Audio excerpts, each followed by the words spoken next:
اعوذ باللہ من الشیطان الرجیم بسم اللہ الرحمن الرحیم السلام علیکم ورحمۃ اللہ وبرکاتہ۔ جی کیا اللہ کا شکر ہے، ٹھیک ہے؟ وعلیکم السلام ورحمۃ اللہ وبرکاتہ۔ الحمدللہ، اللہ کا شکر ہے۔ جی آج ہماری گفتگو کا موضوع ہے حجۃ الوداع۔ نحمدہ ونصلی ونسلم علی رسولہ الکریم، اما بعد فاعوذ باللہ من الشیطان الرجیم، بسم اللہ الرحمن الرحیم۔ وَلِلَّهِ عَلَى النَّاسِ حِجُّ الْبَيْتِ مَنِ اسْتَطَاعَ إِلَيْهِ سَبِيلًا وَمَنْ كَفَرَ فَإِنَّ اللَّهَ غَنِيٌّ عَنِ الْعَالَمِينَ۔ صدق اللہ العظیم۔ سبحان اللہ۔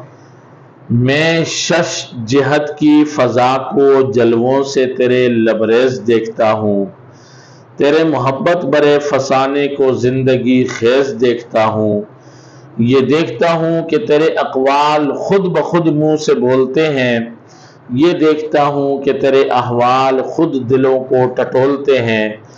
یہ دیکھتا ہوں کہ جہاں کی ویرانے تیرے قدموں سے گلستاں میں، یہ دیکھتا ہوں کہ تیرے دیوانے حلم و حکمت کے پاسباں میں۔ میں ان مناظر کو دیکھتا ہوں، دمک رہی ہیں میری نگاہیں، دمک رہی ہیں، چمک رہی ہیں، مہک رہی ہیں میری نگاہیں۔ سبحان اللہ۔ آج ہم گفتگو کریں گے حجۃ الوداع کے متعلق۔ حج تقریباً سن 9 ہجری میں فرض ہو چکا تھا، لیکن آپ صلی اللہ علیہ وسلم سن 9 ہجری میں حج کرنے نہیں گئے۔ آپ نے حاجیوں کا امیر حضرت سیدنا ابو بکر صدیق رضی اللہ تعالی عنہ کو بنا کر حج کے لیے بھیجا، اور پھر حضرت علی رضی اللہ تعالی عنہ کو آپ نے مکہ مکرمہ بھیجا کہ وہاں جا کر سورہ توبہ کی تلاوت سنائیں اور ان لوگوں کو یہ اعلان کر کے بتائیں کہ آئندہ سال کوئی مشرک آدمی حج نہیں کر سکے گا اور کوئی آدمی ننگا بیت اللہ کا طواف بھی نہیں کر سکے گا۔ سن 10 ہجری کو آپ صلی اللہ علیہ وسلم نے حج کا ارادہ فرمایا۔ اس حج کو حجۃ البلاغ بھی کہتے ہیں، کیونکہ آپ نے امت تک دین پہنچا دیا تھا اور امت نے اس کو پہنچانے کی شہادت بھی دے دی تھی۔ اس حج کو حجۃ الاکمال بھی کہتے ہیں، کیونکہ اس موقع پر اللہ جل شانہ نے تکمیل دین کی آیت بھی نازل فرمائی تھی۔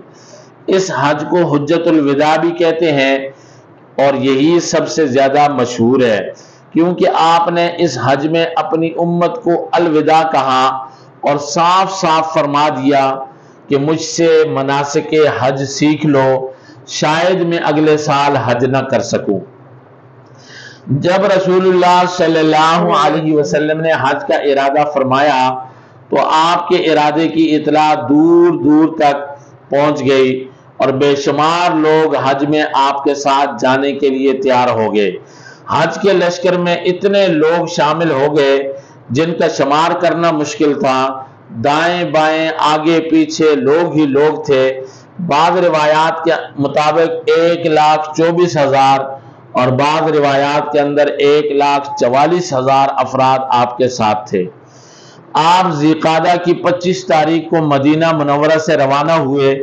مسلمانوں کو تلبیہ کی آوازوں نے ایک سماع باندھ دیا کہ وہ سارے مل کر جب یہ آواز لگاتے تھے، لبیک اللہم لبیک لا شریک لک لبیک ان الحمد والنعمت لک والملک لا شریک لک لبیک۔ یہ تلبیہ بھی عجیب ترانہ ہے، اس میں محبت کا اظہار بھی ہے، غلامی کا اقرار بھی ہے۔ جب حجاج اکرام آواز ملا کر تلبیہ پڑھتے ہیں تو ایمانی جذبات بیدار ہوتے ہیں اور مردہ دلوں پر بہار آ جاتی ہے۔ 8 دنوں کا سفر کر کے دین کے پروانوں، محمد کے دیوانوں کا یہ لشکر مکہ المکرمہ میں داخل ہو گیا۔ مکہ مکرمہ میں 4 روز قیام فرمانے کے بعد آپ مینا تشریف لے گئے۔ مینا میں 1 رات بسر کرنے کے بعد آپ عرفہ کی طرف روانہ ہو گئے۔ عرفہ میں آپ نے زوال آفتاب کے بعد ایک تاریخی خطبہ ارشاد فرمایا آپ نے اس خطبے میں پہلی بات یہ ارشاد فرمائی، یا ایھا الناس انی لا ارانی و ایاکم نجتمع فی ھذہ المجلس ابدا، لوگوں میرا خیال ہے کہ میں اور تم اس مجلس میں دوبارہ کبھی اکٹھا نہیں ہوں گے۔ یہ ایک ایسی اطلاع تھی جس کے ذریعے آپ اپنے سچے عاشقوں کو اپنی جدائی اور وفات کے عظیم صدمے کو برداشت کرنے کے لیے تیار فرما رہے تھے۔ سمجھنے والے سمجھ گئے اور ان کے دلوں پر قیامت گزر گئی۔ دوسری بات آپ نے یہ فرمائی، لوگوں جیسے عرفہ کا دن حرمت والا ہے، جیسے مکہ کا شہر حرمت والا ہے، جیسے ذوالحجہ کا مہینہ حرمت والا ہے، اسی طرح تمہارے خون، تمہارے مال، تمہاری عزتیں بھی حرمت والی ہیں۔ لوگوں عنقریب تمہیں اللہ کے سامنے پیش ہونا ہوگا اور اللہ تم سے تمہارے اعمال کے بارے میں سوال کرے گا۔ میرے بعد گمراہ ہو کر ایک دوسرے کی گردنیں نہ کاٹنے میں لگ جانا، آج امت اس حکم کو فراموش کر چکی ہے۔ مسلمان امت واحدہ نہیں رہے بلکہ فرقوں اور جماعتوں میں تقسیم ہو چکے ہیں۔ مذہبی، لسانی اور جماعتی اختلافات نے امت کو تقسیم سے دوچار کر دیا ہے، اور آپ صلی اللہ علیہ وسلم نے یہی ارشاد فرمایا، لوگوں میں جاہلیت کی ہر بات کو اپنے قدموں کے نیچے پامال کرتا ہوں، ہاں ظلمت کا دور گزر چکا، اب تو روشنی کا دور ہے۔ جاہلیت کا دور گزر چکا، اب تو علم کا دور ہے۔ تنزلی کا دور بند ہو گیا، اب تو ترقی کا دروازہ کھل گیا۔ ضلالت کے دن بیت چکے، اب تو ہدایت کے شب و روز شروع ہو چکے۔ دنیا میں میرے آقا کے آنے سے روشنی اور ترقی کا دور شروع ہوا، لیکن کم عقل انسانوں کی حماقت اور سفاہت کو دیکھیے کہ یہ کم ظرف اور کم فہم اور کم عقل لوگ اور کم نظر لوگ میرے آقا کے دور کو تاریکی کا دور کہتے ہیں۔ اللہ کا کوئی بندہ ان ظلمت پرستوں سے پوچھے تو صحیح کہ اے ظالموں، کیا تم شہوت پرستی کو روشنی کہتے ہو؟ کیا تم نسوانیت کی تذلیل کو روشنی کہتے ہو؟ کیا تم شراب نوشی کو اور بدکاری کو روشنی کہتے ہو؟ بے گناہ انسانوں پر بم گرانے کو روشنی کہتے ہو؟ کیا قوموں اور ملکوں کو سامراجی زنجیروں میں جکڑنے کو روشنی کہتے ہو؟ بے نسب بچوں کی ولادت کو روشنی کہتے ہو؟ سود، جوا، سٹا اور حرام خوری کو روشنی کہتے ہو؟ بہن، بیٹی اور ماں کے ناچنے اور تھرکنے کو روشنی کہتے ہو؟ یہ روشنی ہے یا تاریکی ہے؟ روشنی کا دور تو میرے آقا کا دور تھا، میرے آقا کے غلاموں کا دور تھا، غلاموں کے غلاموں کا دور تھا، جس دور میں انسان کی گردن اللہ کے سوا کسی کے سامنے نہیں جھکتی تھی، جس دور میں عورت کو ماں، بہن، بیٹی کی حیثیت سے عزت ملی اور محبت ملی، شفقت ملی، جس دور میں کوئی انسان بھوکا نہیں سوتا تھا، کوئی مظلوم دادرسی سے محروم نہیں رہتا تھا، کسی قوم کو رنگ یا زبان کی وجہ سے نفرت کی نظر سے نہیں دیکھا جا سکتا تھا، کوئی ڈاکو یا بدماش سر اٹھا کر نہیں چل سکتا تھا، جسے تم روشنی کہتے ہو، یہ روشنی تو زمانہ جاہلیت میں بھی تھی، لیکن اسے روشنی صرف وہی لوگ کہتے تھے جو دن کے اجالے میں دیکھنے کی صلاحیت نہیں رکھتے تھے۔ یہ روشنی چمگادڑوں کی روشنی تھی، یہ صرف اندھیرے میں دیکھ سکتے تھے۔ ارے احمقو، یہ ضلالت و بغاوت نہ کل روشنی تھی نہ آج روشنی ہے، یہ تو ظلمت کل بھی ظلمت تھی اور آج بھی ظلمت ہے، اور اسی ظلمت کو میرے آقا اپنے 23 سال کی جان گسل محنت سے ختم کر دیا، اور ہر شہر، ہر محلے، ہر بستی میں ہدایت کے چراغ کو روشن کر دیا۔ میرے آقا نے جاہلیت کی ہر رسم اور ہر نشانی کو ختم کر دیا۔ یہ حق میرے صرف جناب نبی کریم صلی اللہ علیہ وسلم کو پہنچتا تھا کہ آپ یہ دعویٰ فرمائیں کہ کل شیء من امر الجاہلیہ، جاہلیت کی ہر ایک بات میں نے اپنے قدموں کے نیچے روند ڈالی ہے، قدموں کے نیچے پامال کر دی ہے۔ میں جاہلیت کے تمام جھگڑے ملیا میٹ کرتا ہوں۔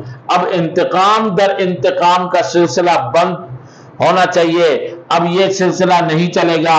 میں جاہلیت کے سارے سود ختم کرتا ہوں، اب سود در سود کے معاملات نہیں چلیں گے۔ اب دونوں باتوں کا آغاز اپنے خاندانوں سے کرتا ہوں۔ میں ربیعہ بن حارث کا خون معاف کرتا ہوں، اس کا انتقام نہیں لیا جائے گا، اور عباس بن عبد المطلب کا سود معاف کرتا ہوں۔ یہ تھی میرے آقا کی زندگی، جو کہا اس پر سب سے پہلے خود عمل کر کے دکھایا۔ چوتھی بات جو آپ نے اس موقع پر ارشاد فرمائی، فرمایا لوگوں خواتین کے بارے میں اللہ سے ڈرتے رہو، تم نے اللہ کے نام کی ذمہ داری سے ان کو بیوی بنایا ہے، تمہارا بھی عورتوں پر حق ہے اور عورتوں کا بھی تمہارے اوپر حق ہے۔ حقوق کے نام پر عورتوں کو بے وقوف بنانے والے لوگ آقا نامدار صلی اللہ علیہ وسلم کی سیرت کا مطالعہ کریں اور عورتوں کے بارے میں آپ کی تعلیمات کو دیکھیں، پھر وہ جان سکتے ہیں کہ عورت کیا ہے اور عورت کے حقوق کیا ہیں۔ ورنہ آج عورت کے ذہن میں تو بس یہ بٹھا دیا گیا ہے کہ تمہارا سب سے بڑا حق بے پردگی ہے، عریانیت اور مردوں سے آزادانہ میل جول ہے۔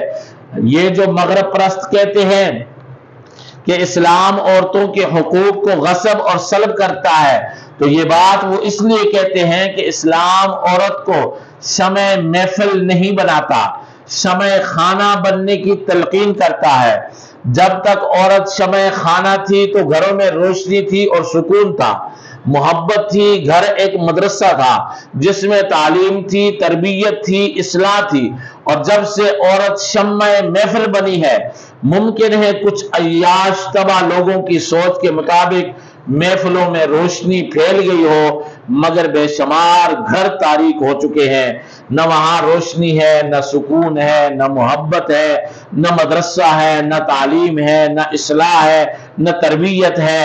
اللہ کے نبی کو خواتین کے حقوق کا اس قدر خیال تھا کہ ہر اہم موقع پر آپ نے اپنے اصحاب کو اس طرح متوجہ فرمایا۔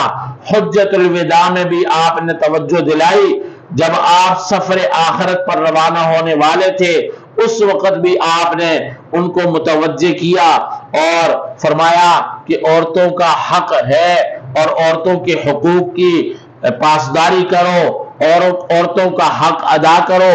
پانچویں بات آپ صلی اللہ علیہ وسلم نے حجت الوداع کے موقع پر جو ارشاد فرمائی، وہ فرمایا وَقَدْ تَرَكْتُ فِيكُمْ مَالًا تَضِلُّوا بَعْدَهُ وَإِنْ أَعْتَصَمَ بِهِ کتاب اللہ۔